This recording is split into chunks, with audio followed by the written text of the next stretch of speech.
స్తోత్రం. Praise the lord. ప్రతిరోజు దేవుని కృపావార్త కొరకు ఎదురు చూస్తున్న ప్రియమైన దేవుని బిడ్డలకి నా వందనాలు.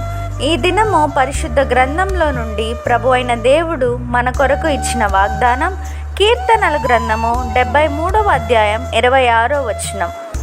నా శరీరము నా హృదయము క్షీణించిపోయినను దేవుడు నిత్యము నా హృదయమునకు ఆశ్రయదుర్గమును స్వాస్థ్యమునై ఉన్నాడు. Amen. Verse of the day, Psalms chapter 73 verse 26. My flesh and my heart may fail, but God is the strength of my heart and my portion forever. Amen. ప్రభు యొక్క చేయి ఎడతెగక మీకు తోడయుండును గాక.